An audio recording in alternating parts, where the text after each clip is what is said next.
There you are, Vis. Listen well. I have located a safe harbor from which we might plan our course of action. You must meet me there.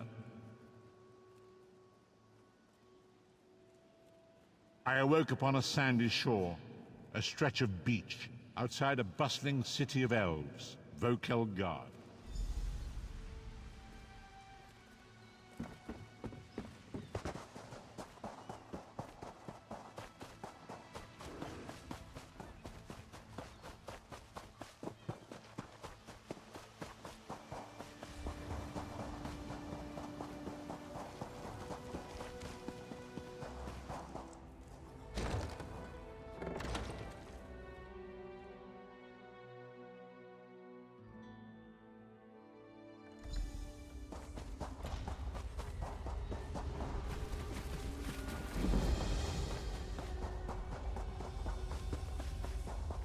I hear familiar footfalls. Come closer, Vestige. Welcome to that. Despite my blindness, nay, because of it, my other senses seem to have heightened. This place had the right smell about it. Indeed, but let us not get ahead of ourselves. Without an understanding of where we are bound, every road will get us nowhere. Before we truly understand our destination, we must speak of the past. Of a sort. I invite you to enter my mind and walk with me through visions of the past, that you might understand the events that brought us to this time, this moment. Enter my mind, Vestige, and walk with me through the shadows of past events.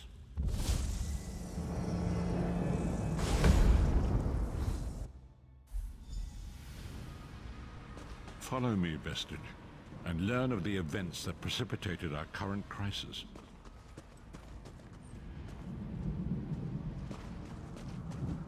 My part in the story began when I awoke on the steps of the Abbey of the Moth Priests, with no memory of my prior life. The Moth Priests took pity upon me and brought me into their fold. I was weak and near death.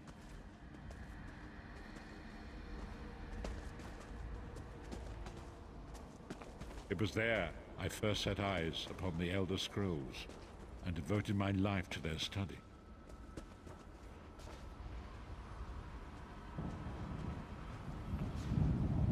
The scrolls allowed me to glimpse the very fabric of reality, but each profound insight dimmed my vision and eventually left me permanently blinded to the light of the world.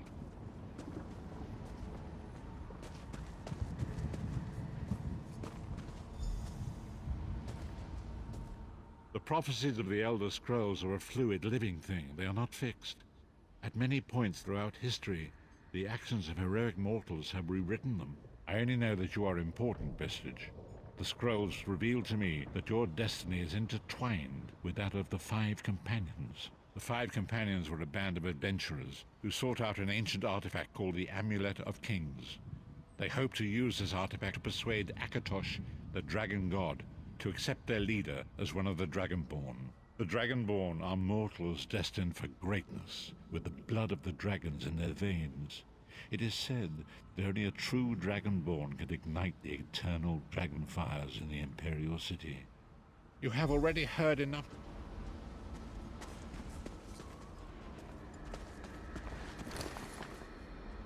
The first companion, Lyris Titanborn, daughter of giants, was the mightiest warrior in the service of the Emperor. Next, Abnathan, a powerful sorcerer and Grand Chancellor to the Imperial Elder Council. The Red Guard Swordmaster, Sai Sahan, leader of the Imperial Dragon Guard. The Imperial Emperor, Varen Aquilarius, who attempted to light the dragon fires and failed. And finally, Manamako, the traitor, the King of Worms, a powerful necromancer, and your executioner.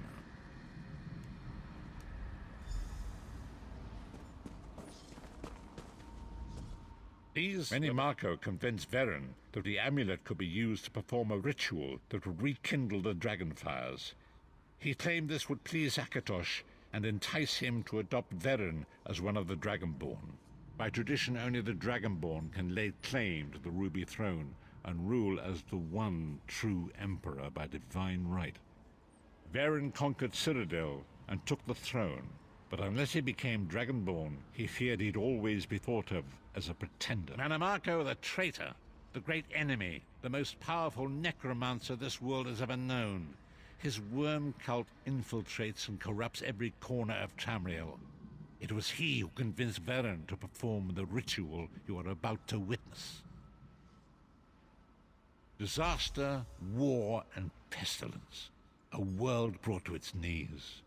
Now watch and see how one man's arrogance brought about the greatest threat our world has ever known.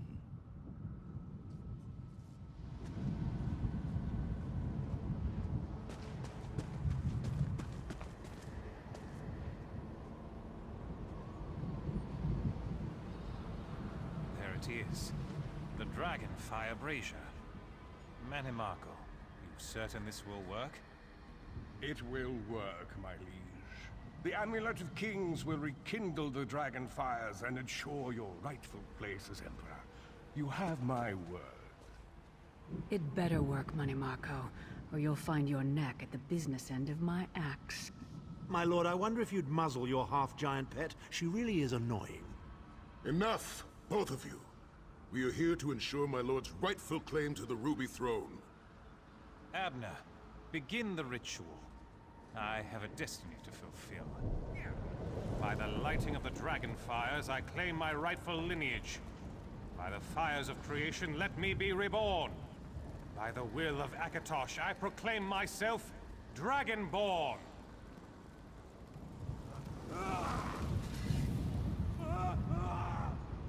Veren Aquilarius, you are no heir to Alessia. You will pay for your sacrilege. The veil between Tamriel and Oblivion tears and splits asunder. What's happening? The sky's opening up. This is bad. This is very bad. Ah! This isn't supposed to happen. What's the meaning of this? Mannimarco, what have you done? Gullible fools! The veil between Oblivion and this world has been torn. My master, Moloch Baal, is free to claim Tamriel for his own. Akatosh, forgive me! Have mercy on our souls!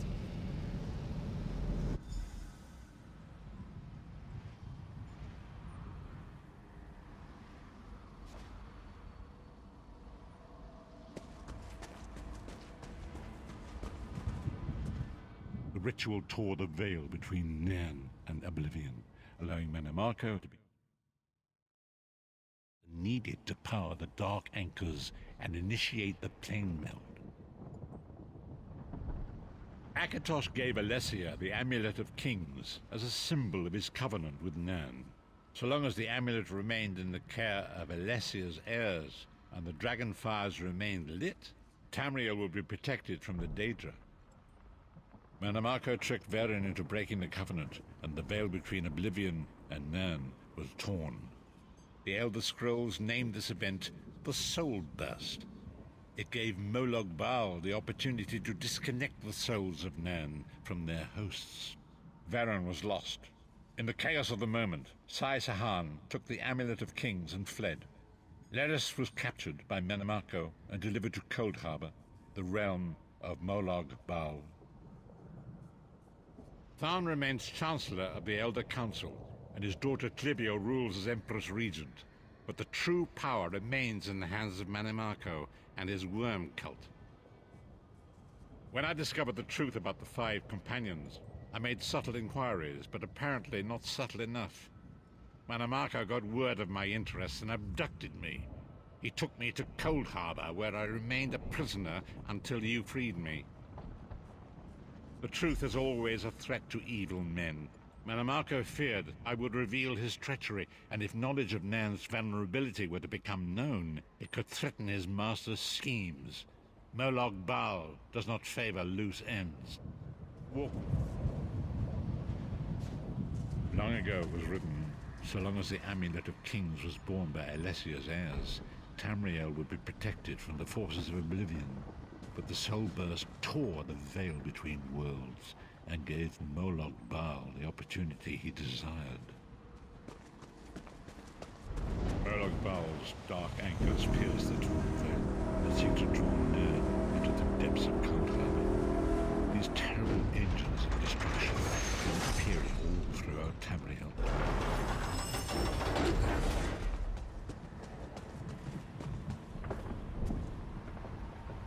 If the Lord of Brutality and Domination is successful, he will merge our world and his own in a terrible plane meld. Few will survive the ordeal, and those that do will be enslaved for all eternity.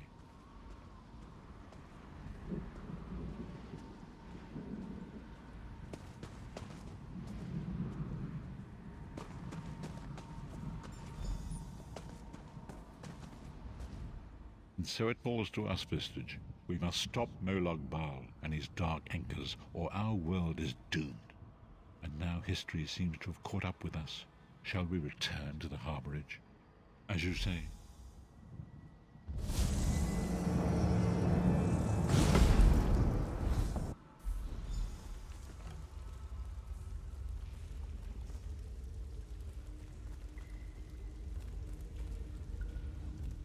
And so it begins. The remainder of the story has yet to be written. It is your story now.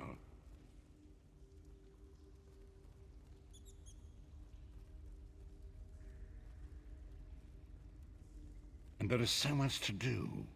But know this, you will not walk this path alone. We must grow in strength and in numbers. You will need more than the company of an old blind man to alter the course of history. We must assemble our own group of companions. The first you have already met. Lyris sacrificed her own freedom to allow us to escape.